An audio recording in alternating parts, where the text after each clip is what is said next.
bergema sampai selamanya. Pasti ada akhirnya. Bintang-bintang pun ada umurnya. Maka tenang saja kita di sini berdua.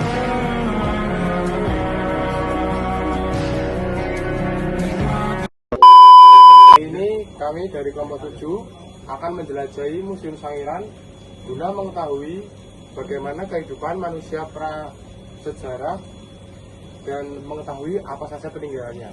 Dan kali ini bersama saya, Ditya, dari kelas 10 TP6, nomor absen 22. Saya Midel Saputra dari 10 TP6 nomor absen 20. Saya Farnah Ferdanda dari 10 TP6 nomor absen 9. Saya Ignatius Jos dari 10 TP6 absen 14.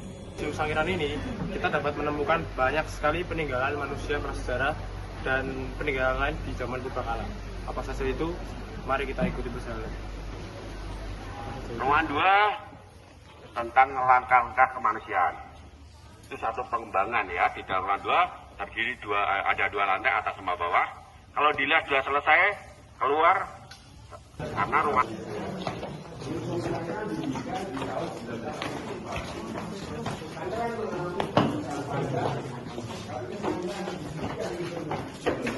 6 hours later. Lapisan noto puro. Itulah gejolak Sangiran mengalami geologi panjang, makanya lapisan demi lapisan bisa dipahami, bisa diketahui.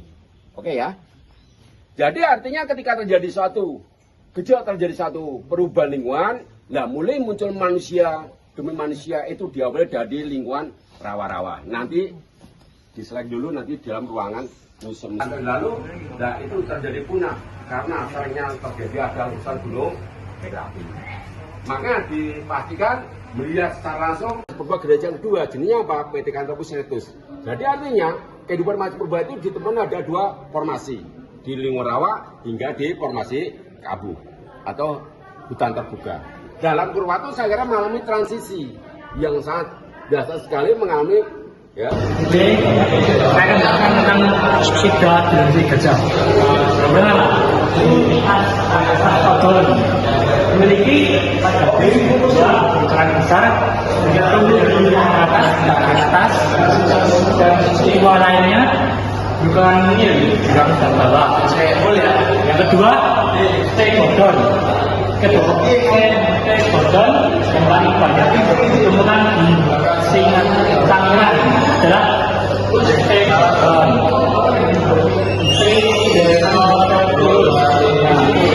Yaitu spesies tegodon beratap tengkorak menggol membentuk segitiga.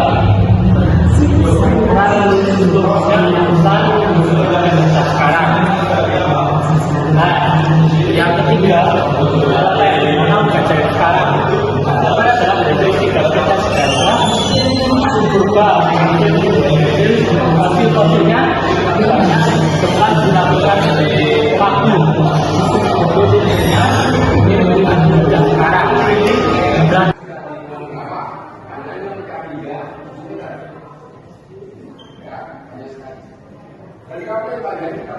Juga ada buaya ya, disebut predator jalur basah, menguasai di sepanjang aliran sungai dan rawa-rawa sejak zaman purba. Buaya adalah penyintas yang tangguh. Mekanisme tubuh yang begitu agresif menyebabkan ia tidak diturut punah bersama teman-teman dinosaurusnya. Dulu Ebenediobius menamainya Crocodylus ossifragus. Ternyata spesies ini, fosil ini adalah Crocodylus siamlensis yang kini masih menguasai perairan Thailand, Vietnam, Kalimantan, dan Jawa, dan dapat tumbuh hingga 7 meter. Di sini juga ada sejak 20 juta tahun silam melayang dinosauri Himalaya yang ini perang Selat Sunda. Dinosaur sungai spesialisis hewan kecil ini yang diperkirakan panjang tubuhnya dapat mencapai 6 meter. Di Jawa dijuluki Gophialis bengawanicus.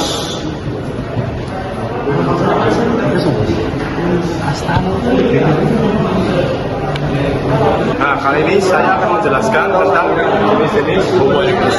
Yang pertama, jenis Homo erectus yang paling tua, yaitu Homo erectus archaicus. Homo erectus yang fosilnya banyak ditemukan di lapisan tucangan, dan wingspan ini memiliki tulang rahang yang kekar dan gigi-giginya besar.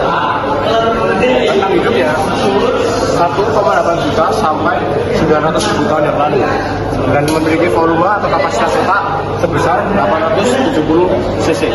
Ini termasuk volume otak yang belum besar bagi ukuran manusia. Lalu lanjut ke selanjutnya, yaitu Homo erectus typic. Homo erectus ini diduga menjadi pendahulu terakhir sebelum berevolusi menjadi manusia modern. Sampai saat ini hidup pada masa 1,8 juta sampai 200 ribu tahun yang lalu.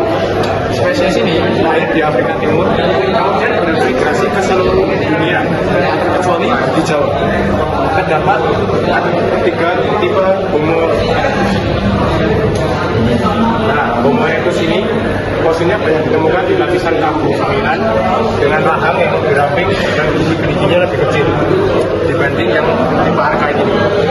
Nah, fosil Homo erectus ini juga tersebut vinil atau digawi hati ayam khusus dan semeter kita tentang kehidupan dari Homo erectus ini adalah 800.000 sampai 300.000 tahun yang lalu, dan memiliki volume otak yang lebih besar daripada Homo erectus archaik, yaitu 1000 cc. Nah, kemudian yang terakhir adalah Homo erectus progressive. Homo erectus progressive ini kapasitas otaknya besar, yang membuat batang tengkoraknya lebih tinggi dan lebih membundar daripada tipe pendahulunya, yaitu Homo erectus typic dan archaik. Homo erectus typic ini tidak ditemukan di sangiran. Sebagian besar ditemukan di Gandong atau Blora, di Selow Purongawi, dan Sambung Macan di Sragen. Dan kehidupan dari Homo sapiens progressive ini adalah 200.000 sampai 100.000 tahun yang lalu, yang memiliki volume otak yang cukup besar dibanding dua pendahulunya, yaitu 1100 cc. Nah, berikut ini merupakan bahan dasar alat bantu yang digunakan manusia pada zaman itu untuk membuat alat bantu, yang contohnya seperti kapak genggam, kapak perimbas, atau serpi. Nah, Homo erectus itu memiliki kemampuan yang baik dalam memilih bahan dasar alat bantu, sehingga menghasilkan alat bantu yang berkualitas baik. Bantuan dengan kadar silika dan tingkat kekerasan tinggi, jika dihaluskan akan menghasilkan bagian tipis yang sangat tajam, yang biasanya digunakan oleh manusia Homo erectus pada zaman itu untuk mengupas biji-bijian, memotong, dan lain-lain. Nah,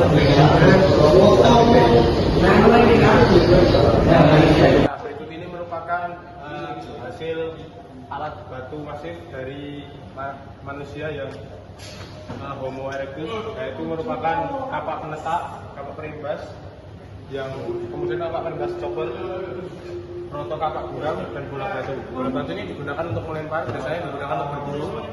Dan kemudian kapak-kapak ini biasanya digunakan manusia Homo erectus pada zaman itu untuk menguliti, menyayat, dan memotong daging dari hewan.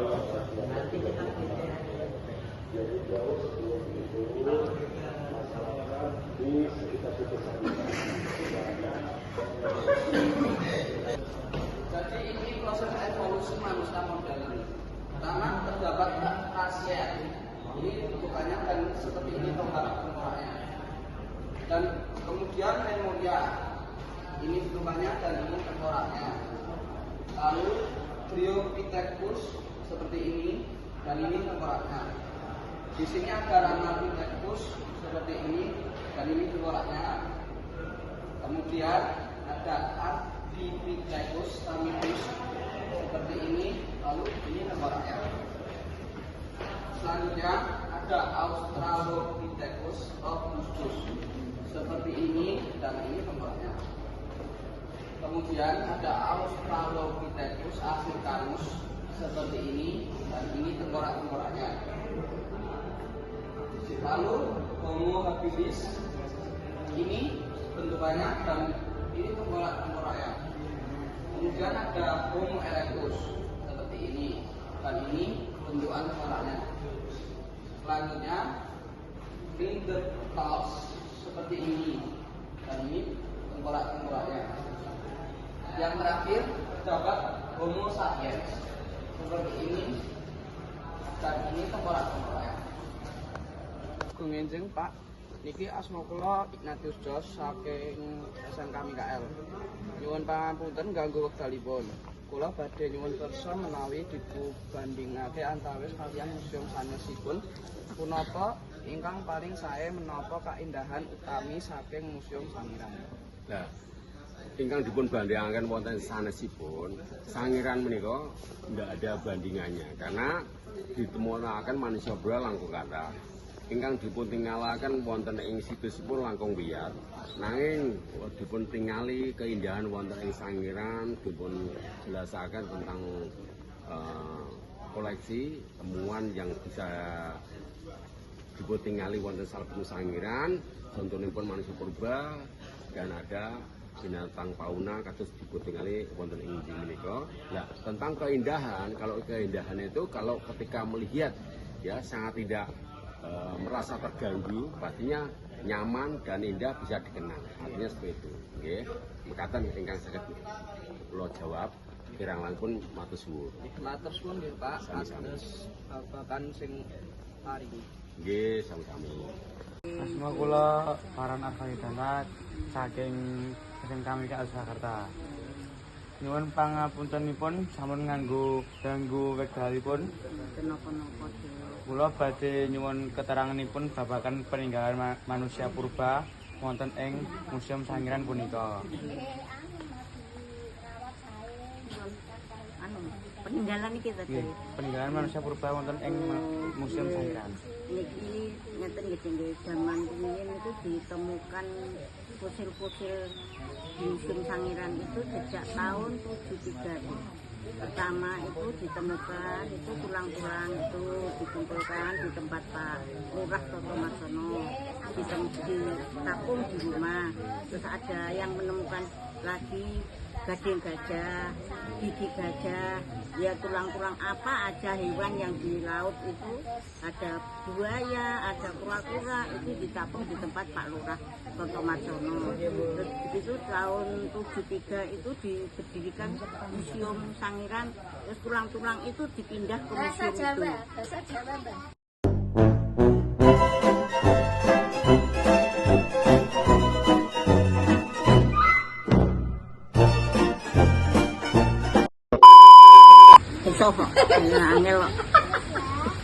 Museum Sangiran di tempat museum itu tahun 73 deh.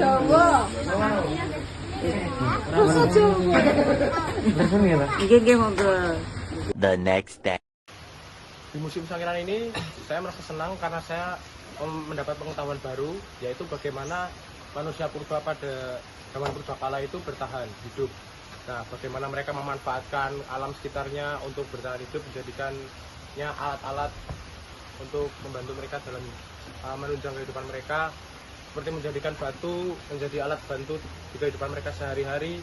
Juga saya juga mengetahui apa saja jenis-jenis evolusi manusia purba pada zaman itu, dan saya juga mengetahui lagi siapa saja penemu fosil-fosil dan teori-teori apa saja yang pernah ditemukan para ilmuwan terdahulu tentang penelitian manusia purba ini.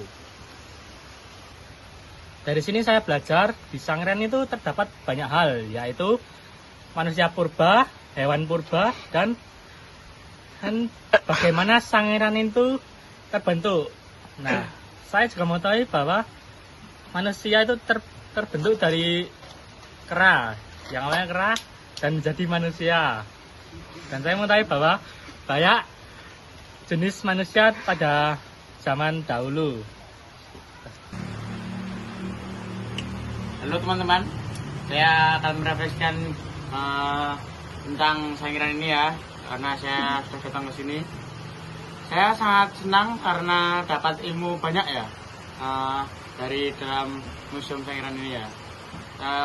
Banyak manusia purba, hewan purba, dan penemu fosil-fosil di Sangiran ini. Kita tahu zaman dulu itu revolusinya bagaimana dan pertumbuhannya seperti apa itu, jadi kami itu jadi seperti tahu bagaimana evolusinya. Terus penemu fosil-fosilnya siapa saja menjadi tahu. Lalu informasi hewan-hewan purba yang dulu itu ukurannya seberapa itu menjadi tahu ya. Dan waktu dulu itu saya kira itu sebelumnya adalah rawa-rawa. Saya terima kasih. Oke, di Museum Sangiran ini saya belajar bahwa manusia purba dan hewan purba itu berbeda ukuran dengan kita yang sekarang. Yang hewan purba yang sangat besar dan evolusi manusia yang sangat berbeda. Kita juga belajar bahwa dulunya itu Sangiran bukanlah dataran, yaitu rawa-rawa. Kami juga sekarang mengetahui penemu fosil-fosil tersebut. Sekian dari saya, terima kasih. Sekian petualangan kami kali ini di Museum Sangiran. Kalau kalian ingin melihat manusia purba yang keren-keren, Ayo ke Museum Sangiran di Sragen, buka setiap hari Selasa sampai Minggu, jam 8 pagi sampai 4 sore. Kami dari kelompok 8 izin undur diri. Dadah!